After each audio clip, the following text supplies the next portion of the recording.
Eh, Nosotros le llamamos números, me parece que a partir de la Septuaginta, pero antes se llamaba Mevidar, que significa en el desierto, de acuerdo al primer versículo que aparece en el capítulo 1, 1:1.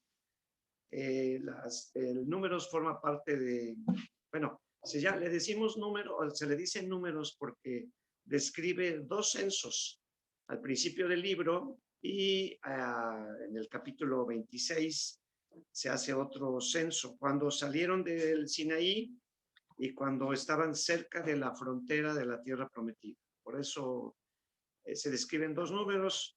El autor es Moisés, digo para abreviar, ¿verdad? Porque pues, hay una polémica ahí, pero tradicionalmente se acepta Moisés, más o menos por el año 1410 a.C., el lugar desde el desierto del Sinaí hasta la frontera con la tierra prometida. Bueno, y quiero decir algo. Este libro describe dos historias muy distintas. La historia de la fe y la historia de la incredulidad. Las consecuencias de la fe y las consecuencias de la incredulidad. Quiero decir que toda la nación, que eran como unos 2 millones de personas, más sus borregos, chivos, vacas, camellos, mulas, tal vez caballos, y pues muchos egipcios, muchos extranjeros que también se añadieron, eran alrededor de 2 millones de personas. Y aquí se describe de una manera pues muy clara cómo, a pesar de que ya habían salido de Egipto, ya habían salido de la tierra de pecado, de la casa de esclavitud y del esclavizador faraón, símbolo del diablo, cómo la fe era necesaria para mantenerse en comunión con el Creador. Y quiero decir que eso tiene que ver con nosotros. Nosotros ya fuimos rescatados de aquella inútil manera de vivir que habíamos recibido de nuestros padres, pero necesitamos mantenernos en la fe para entrar a la tierra prometida, nuestra tierra prometida, que es el cielo eterno. De otra manera, creo que esto sirve como ejemplo para nosotros, un claro ejemplo de que necesitamos confiar en el Señor. Entonces, Números es un libro que nos muestra muchos milagros maravillosos. Aquí, bueno, lo primero que muestra es que hay un primer censo a donde se habla de 6,550 varones de 20 años para arriba. Y bueno, ustedes saben la historia. A partir del capítulo 14, Dios los condena por incredulidad de que no entrarían en la tierra prometida, sino que morirían en el desierto. Y bueno, para el segundo censo, bajó 1,820 personas. Murieron todos los de 20 años arriba, obviamente crecieron los niños, hubo muchos nacimientos, y el segundo censo arroja un número de 601,730. Está en el capítulo 26, allá por los versículos 31, me parece. 1,820 personas menos de las que salieron de Egipto, ¿no? Y que, bueno, la historia es que llegaron relativamente cerca de la tierra prometida. Y en el capítulo 13, Moisés les dice, vayan y reconozcan la tierra. Envió uno de cada tribu, un representante de cada tribu, 12 espías. Moisés quería saber si las ciudades eran altas, amuralladas, cómo era el fruto de la tierra, cómo era la gente, si estaban armados, si las ciudades eran fortalezas o eran campamentos, una bola de cosas. Ellos fueron y vinieron en 40 días. Y cuando llegaron, ustedes saben la historia, Josué y Caleb dijeron, no, hombre, la tierra es en gran manera buena. Aquí traemos un racimo de uvas entre 2, seguramente era un racimote, y, y dijeron, pues Dios nos ha bendecido con esta tierra, pero los otros 10 dijeron, no podremos entrar. Las ciudades son grandes, amuralladas. La gente que vive ahí es gente fiera. Y vimos ahí a los hijos de Anac, raza de gigantes, son gigantes. Y éramos a nuestro parecer como langostas delante de ellos, como unos grillitos. Y la tierra es tierra que traga a sus moradores. Y ustedes saben la historia, el pueblo, toda la nación lloró delante de Dios. ¿Por qué nos trajeron aquí? ¿Por qué nos trajeron a esta tierra para morir aquí en el desierto? Mejor nos fuera regresarnos a Egipto. Quiero decir que ellos ya habían caminado mucho, porque llegaron cerca de la frontera de la tierra prometida. Entonces, ya habían andado mucho camino. Yo no ubico la fecha, ¿verdad? En qué tiempo recorrieron todo ese espacio. Pero ya cerquita de ahí, ¿verdad? Ya cerquita de ahí, el pueblo cayó en incredulidad. Y esa es como una advertencia para nosotros. Nosotros ya tenemos un cielo asegurado. Ya tenemos, el Espíritu de Dios nos garantiza que somos propiedad de Dios. Y bueno, aquí hay pues dos teologías, ¿verdad? Uno que dice que la salvación no se pierde. Y bueno, yo soy un poco más arminiano y creo que, ¿cómo se llama? Creo que sí se puede perder por incredulidad y por volver atrás, ¿no? Aquí vemos que el pueblo no solamente no creyó, sino se quejó delante de Dios de por qué los había sacado ahí. Bueno, pues la historia dice que los 10 espías murieron de plaga delante de Jehová. El pueblo dijo, hemos pecado, pues vamos a meternos y podemos con ellos, ¿no? Y Moisés les dijo, no vayan porque Dios no va con ustedes. Sí, vamos a ir porque Dios nos va a entregar la tierra, etcétera. Y mucho pueblo murió ahí, ¿verdad? Fueron derrotados. Josué y Caleb, que fueron los únicos dos sobrevivientes, ellos de ahí en el mismo capítulo 14, dice que dijeron, podemos más que ellos. Si Dios nos ha traído hasta aquí, podemos más que ellos, los comeremos como pan. Y la verdad es que fue una expresión, híjole, pues no solamente el pan es fácil de comer aunque esté duro, sino pues es algo que hacemos todos los días, ¿no? Y bueno, pues entonces Dios los condena y ellos caen de 20, Dios los condena de 20 años para arriba, todos iban a sucumbir en el desierto. Y eso fue pasando.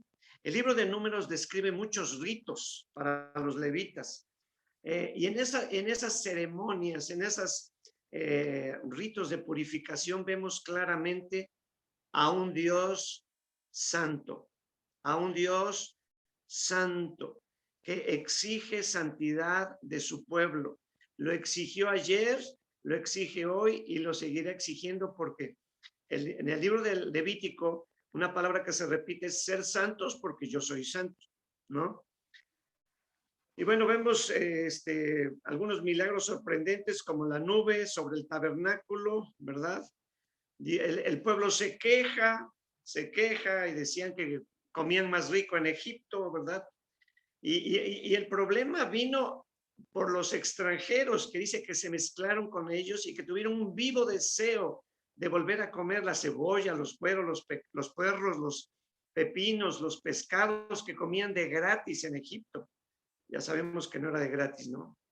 Ahí Dios encendió fuego en uno de los extremos y mató a mucha gente. ¿Cuántas veces nos quejamos? A veces sin decirlo, pero en nuestro corazón nos quejamos de que Dios no nos bendice como nosotros creemos que merecemos y necesitamos. Aquí dice que Dios envió fuego y mató a una bola de quejosos, ¿no? Otra queja, porque hay varias quejas, fue la de María y Aarón, hermanos de Moisés, que decían, ¿a poco Dios nada más ha hablado por Moisés? Nosotros somos profetas y también ha hablado por nosotros. Y dice, y bueno, como pretexto, se quejaron con Moisés de que se había casado con una chaparrita, una mujer cusita. Y, y total, María queda leprosa como consecuencia de esa queja. Yo les pregunto, amados, ¿de dónde vienen los hongos? ¿De dónde viene cómo se llama en medicina? La fungosis de la piel. A ver, Tony, ¿de dónde viene la fungosis? Les voy a abrir mi corazón un poco. Cuando yo tengo problemas con mi mujer y yo me quejo de mi mujer, yo he notado que me salen hongos en los pies. Hay medicina en toda la Biblia. Aquí Dios condena a María por quejosa. Dice que se quejó con Dios por el pastor Moisés. Yo te pregunto, ¿cuántos de nosotros nos quejamos de nuestras autoridades y murmuramos contra ellos? Y dice la Biblia que el que murmura del hermano murmura de la ley y del que dio la ley, ¿verdad? Entonces, aquí dice que salió leprosa y el campamento, la nación no pudo avanzar una semana hasta que María, después de 7 días, regresó limpia de su juicio al campamento. Vemos aquí, bueno, lo que yo les dije, para mí los capítulos más bellos de Números son el 13 y el 14, porque de ahí yo he sacado muchas características de la fe. Entonces, vemos la rebelión de Coré, otro, ¿verdad?, inteligente que se juntó con 250 príncipes y se quejó del pastor Moisés. Se quejó de él, ¿verdad? Y dice la Biblia que Moisés lo que hizo, en lugar de reclamar y defenderse, se tiró al suelo y se puso a orar y dijo, Señor, ni un pan les he pedido, ¿verdad? Y entonces los convoca y dice la Biblia que en la tierra se los tragó a ellos, a sus familias, a sus ovejas, a sus tiendas, ¿verdad? Un milagro solamente es la vara de Aarón que florece, ¿verdad? A diferencia de las otras 11 varas de los representantes de las otras tribus. Vemos varias victorias contra reyes poderosos. Vemos cómo un enemigo de Israel contrata a un falso profeta para que maldiga a Israel, a Balaam. Balac, el rey Balac, contrata a Balaam para maldecir y Dios no le permite maldecirlo, al contrario, le sale bendición. Pero antes, ¿qué pasó con Balaam? Hay un milagro tremendo ahí de que la burra de Balaam habló con su amo 3 veces. 3 veces, ¿verdad? Estorbó a su amo porque iba a una comisión no autorizada por Dios. Y dice la Biblia que lo lastimó, hubo 3 escenas ahí. ¿Cuántas veces nosotros igualmente tropezamos y tenemos situaciones porque vamos a servicios o a trabajos no autorizados por el Señor? Y Dios usa a los burros, aquí en este caso fue una burra, pero usa a burros para advertirnos que vamos por camino equivocado. Bueno, pues eso no funcionó, pero lo que sí funcionó es que Israel se enamoró de las moabitas y entonces sí tropezó, ¿verdad? Vino mortandad por causa de eso. Está la sucesión de Josué, que sucede a Moisés, ¿verdad? Y quiero cerrar con esta lectura. Ya quiero cerrar con esta lectura. Primera de Corintios 10, del 1 al 12 dice, porque no quiero, hermanos, que ignoréis que nuestros padres todos estuvieron bajo la nube y todos pasaron el mar y todos en Moisés fueron bautizados en la nube y en el mar. Y todos comieron del mismo alimento espiritual y todos bebieron la misma bebida espiritual porque bebían de la roca espiritual que los seguía y la roca era Cristo. Aquí está el milagro sorprendente, ¿verdad? De que Moisés hace salir agua para más de 2 millones de personas junto con sus miles de animales, y seguramente eran ríos. Yo no me imagino cuánta agua era, pero era un río impresionante ahí en el desierto para darle de beber a 2 millones de personas. Dice, pero de los más de ellos no se agradó Dios, por lo cual quedaron postrados en el desierto. Mas estas cosas sucedieron como ejemplos para nosotros. Sucedieron como ejemplos para que no codiciemos cosas malas como ellos codiciaron, ni seáis idólatras como alguno de ellos. Según está escrito, se sentó el pueblo a comer y a beber y se levantó a jugar. Ni forniquemos como algunos de ellos fornicaron y cayeron en un día 23,000, en un solo día. O sea, no hubo oportunidad para el arrepentimiento. O sea, dicen, cuando ves a tu enemigo caer, algo así que pon tus barbas a remojar. No me acuerdo cómo dicen, ¿verdad? O sea, pero aquí no hubo oportunidad. Hubo un juicio tremendo. Hubo un juicio tremendo y en un solo día cayeron 23,000 fornicarios. Dios nos guarde. Dice, ni tentemos al Señor como también algunos de ellos le tentaron. O sea, ¿dónde le tentaron? Con la queja. Con la queja. Y dice que perecieron por las serpientes, que son demonios. Ni murmuréis como algunos de ellos murmuraron y perecieron por el destructor. Y estas cosas les acontecieron como ejemplo y están escritas para amonestarnos a nosotros, a quienes han alcanzado los fines de los siglos. Así que el que piensa estar firme, mire que no caiga. Dios les bendiga mucho.